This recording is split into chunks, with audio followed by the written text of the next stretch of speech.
آپ کو بھیک ملتی ہے اور آپ دعوے کرتے ہیں دیکھو معیشت میں استحکام آ گیا. بھیک سے استحکام نہیں آتا. استحکام تب آتا ہے جب نوجوان اپنا مستقبل اس ملک سے وابستہ دیکھتے ہیں، جب ان کو اپنی عزت اس ملک سے وابستہ نظر آتی ہے. اگر آپ نوجوانوں کو بے عزت کرتے ہیں، جیلوں میں ڈالتے ہیں، مارتے ہیں، پیٹتے ہیں، ان پر جھوٹے مقدمے بناتے ہیں، تو ان کو اپنا مستقبل اس ریاست سے وابستہ نظر نہیں آتا.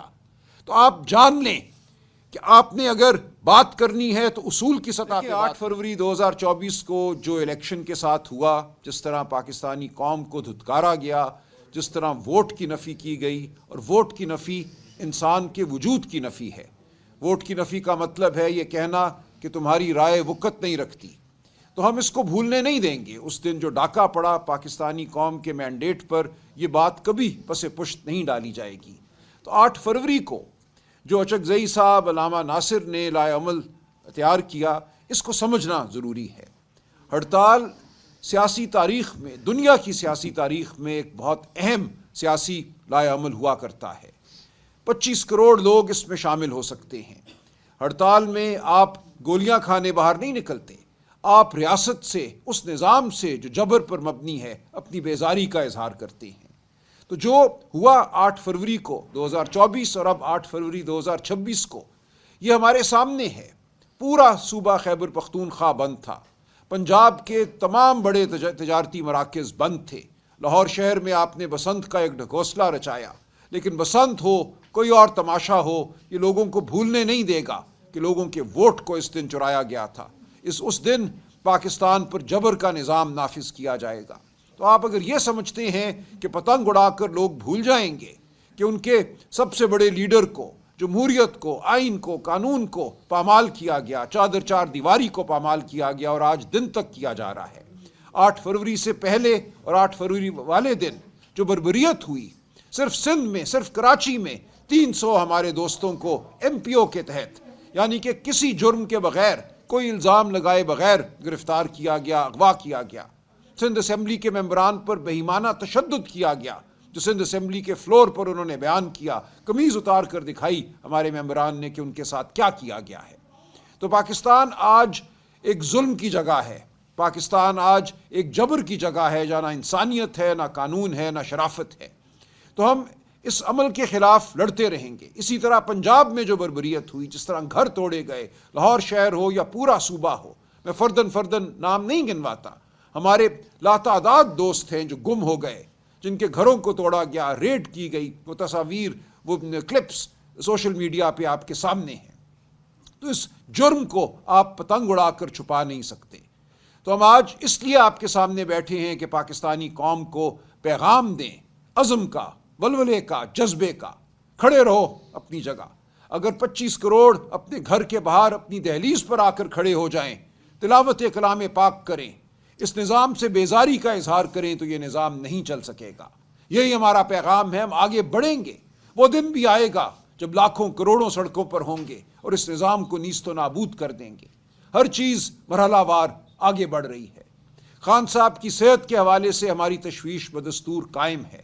خان صاحب کی صحت کے حوالے سے جو ہماری مزاحمت، ہمارے دھرنوں کے بعد ایک رپورٹ جاری کی گئی. سپریم کورٹ کے باہر ہم بیٹھے، چیف جسٹس پاکستان سے میں جا کر ملا، ان کا حکم آیا، ان سے انہوں نے وعدہ کیا کہ ہم رپورٹ دیں گے، اور پھر 7 دن تک رپورٹ نہ دی. اور آخری ہمارے دھرنے کے بعد ایک ناکافی رپورٹ دی گئی، جس میں خان صاحب کے حوالے سے جو ٹیسٹ ہوئے ہیں ان کی کوئی تفصیلات موجود نہیں ہیں. تو ہماری تشویش جاری ہے. جب تک خان صاحب کے ذاتی معالجین ان کو نہیں دیکھ لیتے، ہم بالکل تسلی نہیں کریں گے. آج ہمارے کہنے پر سپریم کورٹ کے چیف جسٹس صاحب نے ایک حکم صادر فرمایا ہے. سلمان صفدر صاحب کو as friend of the court, یعنی کہ کورٹ کے دوست کی حیثیت میں حکم دیا ہے، اور انتظامیہ کو حکم دیا ہے کہ وہ سلمان صفدر صاحب کی آج عمران خان صاحب سے ملاقات کرائیں، تاکہ وہ ایک مفصل رپورٹ خان صاحب کی حالت کے حوالے سے، کہاں ان کو رکھا گیا ہے، عدالت میں کل جمع کرائیں، جس پہ پرسوں سنوائی ہوگی. تو ہم سمجھتے ہیں یہ اچھی پیش رفت ہے.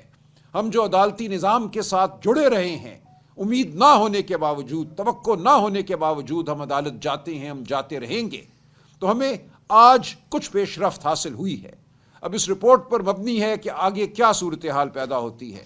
خان صاحب کیا بتاتے ہیں اپنی صورت کے حوالے سے، انہیں کس کال کوٹری میں رکھا گیا ہے، ان کی یہ صحت کیوں خراب ہوئی ہے، آنکھ کے عارضے کے پیچھے کیا عوامل ہیں جن کے نتیجے میں آنکھ کا عارضہ ان کو لاحق ہوا ہے، یہ تمام بات سامنے آ جائے گی۔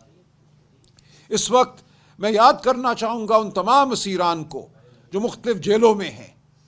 میری سوچ جاتی ہے صاحبزادہ حامد رضا صاحب کی جانب، جو عمران خان کے ایک دلیر سپاہی کی مانند آج بھی کھڑے ہوئے ہیں، بالکل پرعزم۔ ان کو فیصل آباد میں ایک جیل میں رکھا گیا ہے، اطلاعات کے مطابق ان سے اچھا سلوک نہیں کیا گیا، لیکن وہ ٹس سے مس ہونے کو تیار نہیں۔ میں ان کو سلام پیش کرتا ہوں۔ صاحبزادہ حامد رضا نے وفا کا ایک نیا باب رقم کیا ہے۔ اسی طرح کوٹ لکھپت جیل لاہور میں شاہ محمود قریشی صاحب، یاسمین راشد صاحبہ، اعجاز چودھری صاحب یا محمود رشید، عمر سرفراز چیمہ صاحب، یہ سب اپنی اپنی جگہ کھڑے ہیں، سب ظلم سہ رہے ہیں، لیکن خان کے ساتھ، عمران خان کے ساتھ وفادار ہیں۔ میں ان سب کو بھی سلام پیش کرتا ہوں۔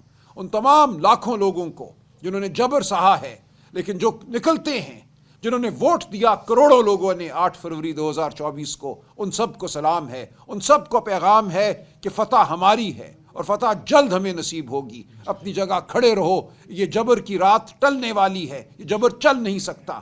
اس ملک کی معیشت آج رینگ رہی ہے۔ فیصل آباد، گجرات، گجراوالا کی فیکٹریاں، بند فیکٹریاں اس بات کا ثبوت ہیں۔ نوکریاں نہیں پیدا ہو رہی، عوام میں قسم پرسی ہے، غربت ہے، نوجوان جانتے نہیں کہ وہ کہاں جائیں۔ جنہوں نے ووٹ کے ذریعے اس ملک سے اپنے مستقبل کو وابستہ کیا تھا، ان کو دھتکار دیا گیا ہے۔ ان کو کہا گیا ہے تمہارے ووٹ کی کوئی وقت نہیں، تمہارے وجود کی کوئی وقت نہیں ہے۔ لیکن وہ عوام، وہ نوجوان کھڑے ہیں، عمران خان سے امید لگا کر کھڑے ہیں، اور یہ امید انشاءاللہ برابر ہوگی۔ آپ دیکھیں گے کہ اس ملک میں ایک نئی ابتدا ہوگی، جمہوریت کی ابتدا ہوگی، معاشی ترقی کی ابتدا ہوگی، اور یہ جلد ہوگا۔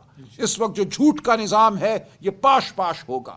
یہ جھوٹ کا نظام جھکا ہوا ہے، بھیک مانگ رہا ہے پوری دنیا سے، کبھی یہاں کبھی وہاں، ملک کے پتھر، معدنیات، مسائل پیش کرتا نظر آتا ہے ہمیں۔ مشرق وسطیٰ میں جو کچھ ہو رہا ہے ہمیں شدید تشویش ہے۔ پاکستان کے موقف کو بدلا جا رہا ہے عوام کی رائے کے بغیر۔ اس پارلیمان کو جو فارم 47 کی پارلیمان ہے، مکمل طور پہ بے وقت کر دیا گیا ہے۔ تمام بڑے فیصلے بند کمروں میں ہو رہے ہیں۔ اس فارم 47 کی پارلیمان کو بھی اس عمل میں شامل نہیں کیا جا رہا۔ تو یہ تمام عمل ایسا ہے جو ناپائیدار ہے، جو جھوٹ پر مبنی ہے۔ اور آج یہی پیغام ہے آپ کو کہ ہم پہلے سے زیادہ پرعزم ہیں، ہم پہلے سے زیادہ انشاءاللہ ولولے کے ساتھ آگے بڑھ رہے ہیں، اور فتح ہماری ہوگی۔ خان صاحب کی رپورٹ کا ہمیں انتظار رہے گا۔ سلمان صفدر صاحب آج 2 بجے اڈیالہ جائیں گے، اور وہاں سے جب وہ باہر نکلیں گے، ہماری بھی آج ملاقات کا دن ہے۔ وکلاء 6 وکلاء کی لسٹ دے دی گئی ہے، خاندان کی ملاقات کا آج دن ہے۔ اسلام آباد کے ہائی کورٹ کے آرڈر کو مارچ سے بالکل نظر انداز کیا جا رہا ہے۔ ہم توقع کرتے ہیں کہ آج اس پر عمل ہوگا۔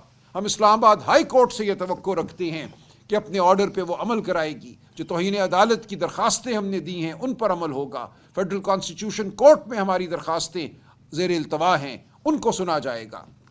یہ تمام عمل آپ کے سامنے ہے، اور اس تمام دور میں، اس تمام عرصے میں آپ نے دیکھا کہ ریاست نے جو بلند بانگ دعوے کیے تھے کہ ہم اس ملک میں استحکام لے آئے ہیں، وہ جھوٹ ثابت ہوئے۔ دہشت گردی آج پہلے سے کہیں زیادہ ہے، وہ بلوچستان ہو یا وہ اسلام آباد ہو یا وہ خیبر پختونخوا کے وہ لوگ ہوں جن کو بے گھر کر دیا گیا ہے۔ کہیں بھی سکون نہیں ہے، کہیں بھی چین نہیں ہے۔ تو ہم پاکستان کی عوام سے یہ کہتے ہیں، آپ پر جو جبر ہے، آپ پر جو ظلم ہے، یہ ان غلط پالیسیوں کا نتیجہ ہے جن کے خلاف عمران خان چٹان کی طرح کھڑا ہوا ہے۔ ہم انشاءاللہ ان پالیسیوں کو بدلیں گے۔ اس ملک میں امن بھی آئے گا، اس ملک سے دہشت گردی بھی ختم ہوگی، اس ملک سے بے گھری ختم ہوگی، بے روزگاری ختم ہوگی۔ یہ ہمارا پیغام ہے۔ 8 فروری کا یہی پیغام تھا۔ 8 فروری کو یہ آخری دن نہیں تھا۔ ہماری جد و جہد جاری ہے۔ آگے بہت سے دن آنے ہیں جب آپ سب کو، ہم سب کو اپنی اپنی آواز بلند کرنا ہوگی، گھر کے اندر بھی، گھر کے باہر بھی۔ یہ سڑکیں، یہ دھرتی ہماری ہے، اس پر چلنا ہمارا حق ہے۔ ہم چلیں گے، ہم آواز بلند کریں گے، فردن بھی اور اکٹھے بھی۔ تو آپ تیار رہیے، اپنے حوصلے جوان رکھیے، انشاءاللہ فتح ہماری ہے۔ شکریہ۔ کچھ ایسی بھی اطلاعات ہیں 30 ارب کا کاروبار کیا ہے 6، 7، 8 کو، آپ کیا کہتے ہیں؟ دیکھیں کاروبار کیا ہے اگر تو اچھی بات ہے. اگر غریب کی جیب میں پیسہ گیا ہے، پتنگ بنانے والے کی جیب میں، ڈور بنانے والے کی جیب میں، تو ہمیں کوئی اس پہ اعتراض نہیں ہے. لیکن بات صرف یہی ہے کہ آپ لوگوں کو یہ ٹافیاں نہیں دے سکتے. یہ ٹافیاں ہیں، یہ ایک دن کا کھیل ہے. آپ نے لوگوں کی زندگیاں اجاڑ دی ہیں، آپ نے لوگوں کے اوپر جبر مسلط کیا ہے، آپ نے لوگوں کی عزتوں سے کھیلا ہے، آپ نے لوگوں کو توڑا ہے، ان کے جسموں کو توڑا ہے، آپ نے جیلوں کو عقوبت خانہ بنا دیا ہے. یہ سب کچھ لوگ بھولنے والے نہیں ہیں ایک دن کی بسنت سے. آپ بھول جائیے کہ آپ لوگوں کو چکمہ دے سکتے ہیں. ایسا نہیں، میں کوئی بیک ڈور نہیں ہے.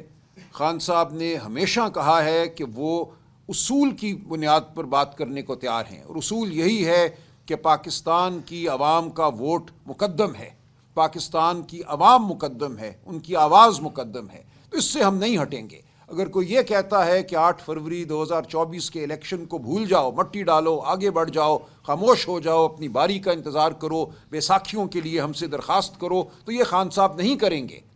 تو ہم نہیں سمجھتے کہ کوئی ایسا بیک ڈور ہوگا، کوئی ایسا چور دروازہ ہوگا جس سے ہم نکلیں گے. ہم بالکل سامنے سے آئیں گے، ہم شاہراہ پر چلیں گے، جمہوریت کی شاہراہ پر، انسانیت کی شاہراہ پر. اگر یہ نظام کوئی ہوش کے ناخن لینا چاہتا ہے، اگر اس نظام کو یہ سمجھ آ گیا ہے کہ تمام تر بلند بانگ دعووں کے باوجود معیشت نہیں چل رہی، آج معیشت 3 سال پہلے سے کہیں ابتر ہے. 6% گروتھ تھی، شرح نمو تھی 3 سال پہلے، آج رینگ رہی ہے، ملتی ہے، اور آپ دعوے کرتے ہیں دیکھو معیشت میں استحکام آ گیا. بھیک سے استحکام نہیں آتا. استحکام تب آتا ہے جب نوجوان اپنا مستقبل اس ملک سے وابستہ دیکھتے ہیں، جب ان کو اپنی عزت اس ملک سے وابستہ نظر آتی ہے. اگر آپ نوجوانوں کو بے عزت کرتے ہیں، جیلوں میں ڈالتے ہیں، مارتے ہیں، پیٹتے ہیں، ان پر جھوٹے مقدمے بناتے ہیں، تو ان کو اپنا مستقبل اس ریاست سے وابستہ نظر نہیں آتا. تو آپ جان لیں کہ آپ نے اگر بات کرنی ہے تو اصول کی سطح. اعظم نے کہا کہ وہ اچکزئی صاحب سے ملیں گے، ہمیں انتظار ہے، ضرور ملیں. اچکزئی صاحب نہ نہیں کریں گے، وہ خان صاحب کے مقرر کردہ لیڈر آف دی اپوزیشن ہیں، ان کا استحقاق ہے کہ ان سے بات کی جائے. تو ہم دروازے کھلے رکھیں گے اصول کی بنیاد پر، لیکن کوئی چور دروازہ. یہ اسٹریٹجی صرف واحد اسٹریٹجی نہیں ہے. میں پھر یہ کہتا ہوں کہ لوگوں کو ابھی سمجھ نہیں آئی کہ ہڑتال کتنا طاقتور ایک سیاسی عمل ہوا کرتا ہے. جس دن اس ملک میں دوبارہ ایسی ہڑتالیں ہوئیں اور تواتر سے ہوئیں تو آپ دیکھیں گے یہ نظام ہل جائے گا. انگریز سامراج ہل جاتا تھا جب مسلم لیگ اور کانگریس ہڑتال کی کال دیتے تھے. آپ سمجھ لیجئے کہ واحد لایا عمل یہ نہیں ہے کہ کسی چوک کی جانب آئیں اور وہاں بچوں پہ گولیاں چلیں. بچے تیار ہیں، ہمارے نوجوان، بڑے بوڑھے اس کے لیے بھی تیار ہیں. اگر نوبت یہاں تک پہنچی تو یہ ہوگا. لیکن ہم نہیں سمجھتے کہ اس نظام کو اس حد تک جانا چاہیے. ہم سمجھتے ہیں کہ اس نظام کو ہوش کے ناخن لینے چاہیے، اپنی ہار کو مان لینا چاہیے. یہ نظام ہار چکا ہے. لوگ وہیں کھڑے ہیں جو 2024 8 فروری کو کھڑے تھے. تو اگر یہ نظام نہیں مانتا اپنی ہار تو پھر ہم دیکھیں گے کیا ہوتا ہے. ہر بات ممکن ہے، کسی بھی بات کو ہم نے خارج از امکان قرار نہیں دیا. وہ ہڑتال ہو، وہ لانگ مارچ ہو. لانگ مارچ بھی ایک آئینی بات ہے. ہمارے بڑوں نے، میں بار بار یہ کہتا ہوں، آپ تاریخ آزادی پاکستان دیکھیے. جو انگریز سے آپ نے آزادی حاصل کی، کیسے حاصل کی؟ لانگ مارچیں ہوتی تھیں، اور انگریز سامراج کھڑا ہو کر دیکھتا تھا، کہتا تھا یہ ان کا حق ہے دھرتی پر چلنا. گولیاں نہیں برسائی جاتی تھی، جھوٹے مقدمے نہیں بنائے جاتے تھے. تو بالکل لانگ مارچ ہم کر سکتے ہیں. کوئی ایسی چیز نہیں ہے جو خارج از امکان ہو. یہ بالکل اگر ضروری ہوا تو ہم کریں گے. لیکن ہم یہ سمجھتے ہیں کہ اگلے چند دن، چند ہفتے انتہائی اہم ہے. اس نظام کو ہوش کے ناخن لے لینے چاہیے. اس نظام کو عقل پہ آ جانا چاہیے. اپنی ہار کو مان لینا چاہیے. عمران خان کی جیت کو تسلیم کرنا چاہیے. ایسا نہ ہوا تو ہر لایا عمل ہم کسی کی بھی موت نہیں چاہتے. ہم سمجھتے ہیں سیاست مکالمے کا نام ہے. قائد اعظم نے موت کو قبول نہیں کیا تھا. موت کو قبول کرتے تو شاید پاکستان نہ بنتا. سیاست کامیاب تب ہوتی ہے جب آپ اپنے ہدف تک پہنچتے ہیں مکالمے کی بنیاد پر، اصول کی بنیاد پر. ہمارے ملک میں سیاست کو جرم بنا دیا گیا ہے. یہاں یہ سمجھا گیا ہے کہ اگر سڑک پہ چلو گے تو تم پہ گولی چلانا ریاست کا فرض ہے، ریاست کا حق ہے. چلائیں پھر گولی اگر یہ چلاتے ہیں. بالکل ہم سب اکٹھے ہوں گے. اگر ہمیں یہ لانگ مارچ کرنا پڑی تو کوئی ایک بھی پیچھے نہیں ہوگا. لیکن ہم نہیں سمجھتے کہ گولی تک بات آنی چاہیے. ہم سمجھتے ہیں گفتگو سے، مکالمے سے، سیاست کے جو مروجہ اصول ہیں ان کے نتیجے میں ہمیں وہ سب کچھ ملنا چاہیے جو آئین پاکستان ہمیں دیتا ہے، جو ہمارا دین ہمیں دیتا ہے، احترام آدمیت ہمیں دیتا ہے ہمارا دین. تو کیا وجہ ہے کہ آج آپ نے ہم سے انسانیت کا احترام چھین لیا ہے، چادر اور چار دیواری کا تقدس چھین لیا ہے؟ کیسے یہ ریاست چل سکتی ہے اس بنیاد پر؟ تو ہم بالکل پرعزم ہیں. ہم نے جا کے دیکھا ہے لوگوں کے پاس. کراچی آپ کے سامنے ہے، 3 دن ہم پہ گولی نہیں چلی. کراچی شہر امڑ آیا، میں خود وہاں موجود تھا. لاکھوں لوگ سڑکوں پہ تھے، بغیر کسی ٹرانسپورٹ کے، بغیر کسی کے ان کو ویگن بھیجے، بس بھیجے. لوگ اپنے گھروں سے اپنے قدموں پہ خود چل کے آئے. باغ جناح کو وہاں سیل کر دیا گیا، اس کے باوجود 50,000 لوگ وہاں تھے. ہمیں وہاں تک پہنچنے نہیں دیا گیا اور لوگ خود دیواریں ٹاپ کر، جنگلے ٹاپ کر وہاں آئے. تو یہ ہوگا. آپ نے دیکھا ہے خیبر پختونخوا میں جب سہیل آفریدی صاحب باہر نکلے ہیں تو کس طرح صوبہ باہر نکلا ہے. پنجاب کی بھی یہی صورتحال ہے. پنجاب ہرگز باقی پاکستان سے مختلف نہیں ہے. سب سے بڑی فتوحات پی ٹی آئی کی 8 فروری 2024 کو پنجاب میں تھی. لاکھ کی لیڈ سے ہم ہر جگہ جیتے، 100 سیٹیں ہم جیتے، ہم سے وہ نتیجے چھین لیے گئے. تو پنجاب وہیں کھڑا ہے جہاں 8 فروری 2024 کو کھڑا تھا. اس لیے ہم سے عرض کر رہا ہوں کہ ہمارا رابطہ عوام سے ہے. عوام ہمیں عزم دیتی ہے. ہم جانتے ہیں عوام کہاں کھڑی ہے. عوام پہلے سے بھی زیادہ ہمارے ساتھ کھڑی ہے. عمران خان آج پاکستانی قوم کے متفقہ لیڈر ہیں. جو بہادری انہوں نے دکھائی ہے یہ تاریخی ہے. جو لوگ شاید 8 فروری 2024 کو ہمارے ساتھ نہیں تھے، آج وہ بھی ہمارے ساتھ ہیں. وہ بھی اعتراف کرتے ہیں کہ پاکستان نے آگے بڑھنا ہے تو راستہ وہی ہے جو عمران خان اس قوم کو دکھا رہا ہے، حقیقی آزادی کا راستہ. یہ ہمارے عزم کو روز بڑھاتا ہے. عمران خان کا جیل میں ہونا اور پاکستانی عوام کا ہمارے ساتھ کھڑے. جس طرح خون بہایا گیا ہے بلوچستان میں، جس طرح خون معصومین کا بہا ہے یہاں اسلام آباد میں، یہ وقت شاید نہیں ہے کھیل تماشے کا کہ ہم جن کو الزام دیتے ہیں، جن کے حوالے سے ہمیں یقین ہے کہ وہ اس بربریت کے پیچھے ہیں، ہمیں اظہار کرنا چاہیے اپنی نفرت کا، اپنی بیزاری کا. لیکن بہرحال یہ ایک ایسا معاملہ ہے جس پہ ہمیں پارٹی میں اجتماعی سطح پہ اور الگ نہیں ہونے چاہیے. دیکھیں ہمیشہ نہیں ہو سکتے الگ الگ. آپ جانتے ہیں کہ 20 سال جنوبی افریقہ کا بائیکاٹ کیا گیا، جہاں نسل پرستی تھی، سیاہ فاموں کو ٹیم میں شامل نہیں کیا جاتا تھا، معاشرے میں دوسرے درجے کا شہری قرار دیا جاتا تھا. تو پوری دنیا نے بائیکاٹ کیا. تو بائیکاٹ ہوتے ہیں، اصول پہ بائیکاٹ کیا جا سکتا ہے. کھیل اور سیاست بالکل ہمیشہ. اکبر صاحب ہمارے بہت ہی وفادار اور پرعزم ساتھی ہیں، ہمیں ان پہ فخر ہے. اگر ان کو ایسا لگا ہے کہ ان کو گفتگو کرنے کا موقع کم مل رہا ہے یا نہیں مل رہا پارلیمان میں، تو بالکل اس کی تلافی ہونی چاہیے. ہر ایک کو موقع ملنا چاہیے.